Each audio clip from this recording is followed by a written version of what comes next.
Guyane, actualité. Bonjour à tous et bienvenue sur Radio Pays. Nous sommes donc au port de Degradé-Cannes. Il y a un blocage contre la réforme des retraites et nous sommes avec nous pour répondre à nos questions avec Gilles Baudy qui est secrétaire général du l'UTG, secrétaire adjoint de l'UTG central. De l'UTG central. Alors avancez un petit peu parce que malheureusement bien, oui. Voilà. Alors aujourd'hui un blocage donc ce matin ici contre la réforme des retraites. Jusqu'à maintenant c'était juste des manifestations. Pourquoi avoir durci le mouvement? Parce qu'en Guyane on n'a pas l'habitude de juste faire des manifestations pour manifester.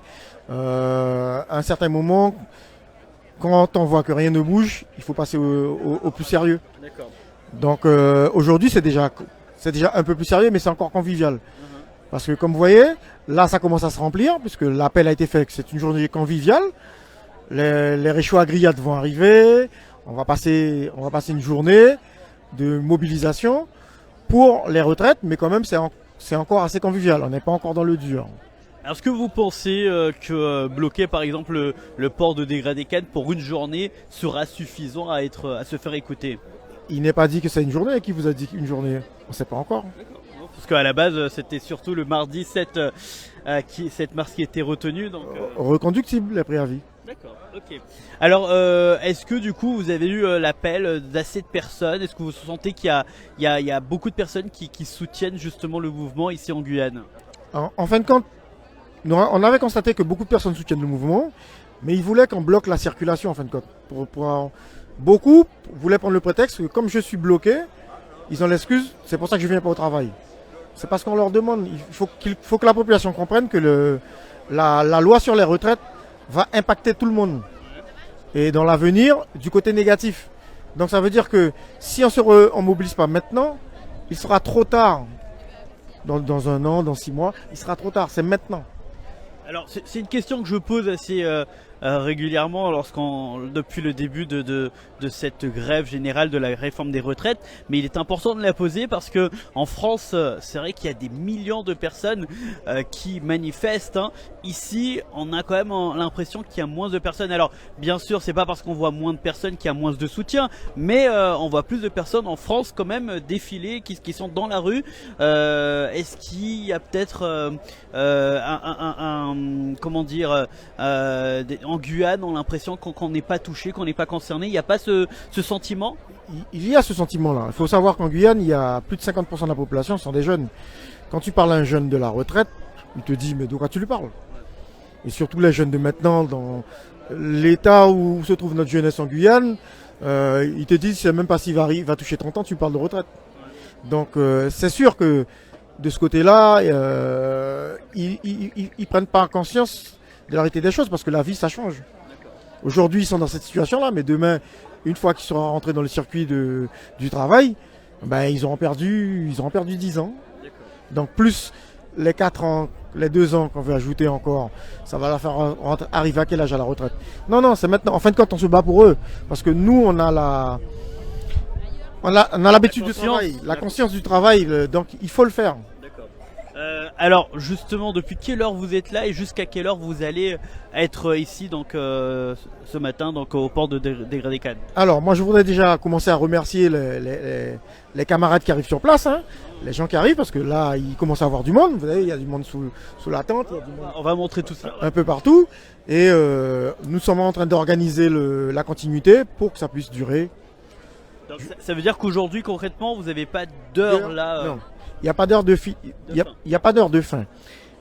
Et même je dirais si ça va dans notre sens comme on le sent, une fois que l'intersyndicale aura pris la direction, on vous donnera l'information de la continuité. De toute façon vous passerez, vous verrez.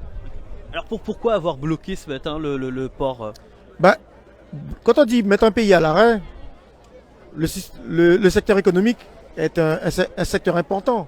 Donc quand on commence à mettre un secteur économique à l'arrêt, je pense que ça va impacter, ça va commencer à remuer des gens qui ne bougeaient pas. Il y a eu pas mal de fake news en disant oui, aujourd'hui il y a aussi les ronds-points qui vont te bloquer, il y a plein de choses qui ont été dites. Est-ce que du coup ces fake news vous impactent pas indirectement notamment, puisque du coup l'information qui était la bonne c'est de venir bloquer le port maritime, et du coup avec ces fake news peut-être que les gens étaient un peu perdus? C'est un impact pour vous? Moi, je dirais non. Non. L'impact, il faut que la population aussi apprenne à ne pas écouter les fake news. L'intersyndical n'a jamais dit. On a fait la conférence de presse, donc c'est de l'officiel, surtout tous les médias qui étaient là. On n'a jamais dit qu'on bloquait les ronds-points. On leur a dit qu'on bloquait un point. C'est tout. S'il me semble, c'est bien ce qu'on a dit. On faisait un point de blocage qui impacterait d'une façon ou d'une autre la Guyane. Pour terminer, Gilles, combien de personnes sont ici à peu près à vue d'œil? Et puis du coup, depuis le début, je pense que 5h du matin, 4h du matin, vous avez bloqué? C'était à peu près, c'était très tôt en tout cas. Donc on voit beaucoup plus de monde depuis le début. Et combien à peu près vous pourriez... Comme j'étais en mobilisation, moi j'ai pas eu le temps de bien mesurer puisque je viens de retourner, puisque je suis dans l'organisation aussi.